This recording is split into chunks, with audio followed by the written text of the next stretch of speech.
आजपासून अनेक दरवाढी आणि नियमांमध्ये बदल करण्यात आलेले आहेत। आजपासून राज्यामधील वीज ग्राहकांना दरवाढीचा शॉक बसलेला आहे, तर अनेक महामार्गांवरील प्रवास सुद्धा महागलेला आहे।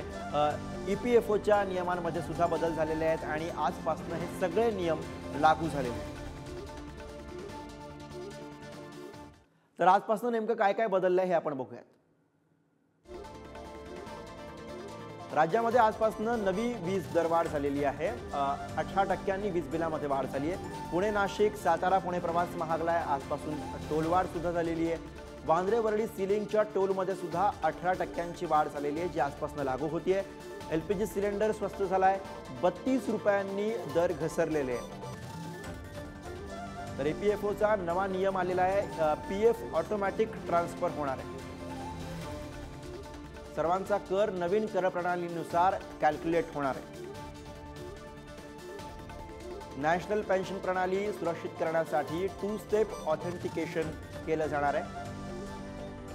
तर ई वाहनांना आजपासून सबसिडी मिळणार नाहीये।